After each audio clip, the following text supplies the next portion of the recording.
বাংলাদেশ চলচ্চিত্র selection board কর্তৃক যেটা নিবন্ধিত সিনেমা তাণ্ডব তাণ্ডব সিনেমাটি মানে কতিপয় ব্যক্তি ইউটিউব তারপর টেলিগ্রাম ফেসবুক এবং বিভিন্ন লিঙ্কে পাইরেসির মাধ্যমে প্রকাশ করেছে।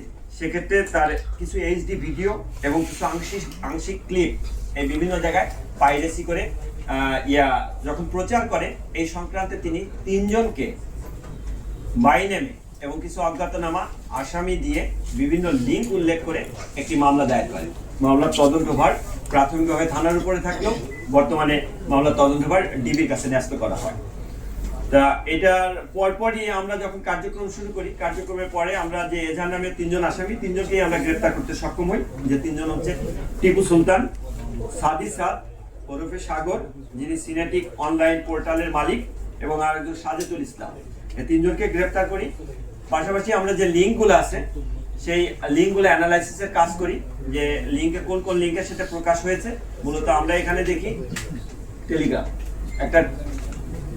একটা টেলিগ্রাম চ্যানেলের মাধ্যমে এটা প্রথম প্রকাশ পায় এবং সেটির মূলত কে কন্ট্রোল করে বা কারা করে সেটার ব্যাপারে আমরা আমাদের যে ডেডিকেটেড টিম আছে ডিবি সাইবার ইউনিট কাজ করছে।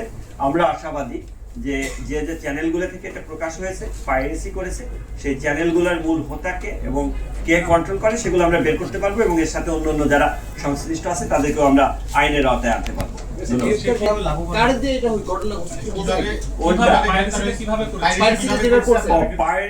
পাইরেসিটা বললাম যে প্রথমে মূলত যেটা যে একটা টেলিগ্রাম চ্যানেলের মাধ্যমে সেটা পাওয়া যায়। তা এটার ক্ষেত্রে আমরা তো কেবল আসামি এনেছি, তা আপাতত জিজ্ঞাসাবাদ চলছে। তাদের এইখানে অপারেটর আছে, একটা সিনেমা হলের অপারেটর আছে, ওনার আপাতত একেবারে ইনিশিয়াল স্টেজের জিজ্ঞাসাবাদে উনি যেটা বলেছেন যে 2 জনের নাম বলেছেন যে যাদের মাধ্যমে উনি এটার পাইরেসি কপিটা পেয়েছেন।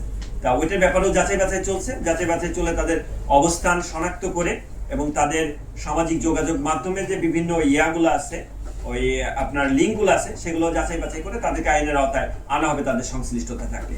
আর অপর 2 জন যারা তারা তো তাদের সামাজিক যোগাযোগ মাধ্যমে আমরা যেটা দেখতে পেলাম ইনিশিয়ালি যে তারা ঘোষণাই দিয়ে দিয়েছেন যে এটার পাইরেসি কপি আসছে। সুতরাং সেক্ষেত্রে সেলফ ডিক্লিয়ারেশন আছে, সেলফ ডিক্লিয়ারেশনের মাধ্যমে এটা পাইরেসি দিয়া করেছে। তা পাইরেসি আসলে এটা একটা অপরাধ, যে অপরাধের কারণে এটা আমরা খুব সিরিয়াসলি নিয়েছি এবং এটার সাথে অন্যান্য যারা সংশ্লিষ্টতা যাদেরকে পাবো তাদেরকেও আমরা আইনের আওতায় নিয়ে আসবো। যে কাজ চলছে আমরা তদন্ত সাপেক্ষে আমরা পরে বলবো, ঠিক আছে? খুব ইনিশিয়াল স্টেজে কাজ চলছে। আমরা কেবল এই যে আজকে আসামিদের নিয়ে এসে হাজির হলাম, তো কালকে তাদেরকে আমরা পাঠানোর পরে আবার এনে যদি জিজ্ঞাসাবাদ করে আমরা মানে এক্সটেন্ডেড ফরম্যাটে আরো তথ্যগুলো আমরা পাই। Thank you.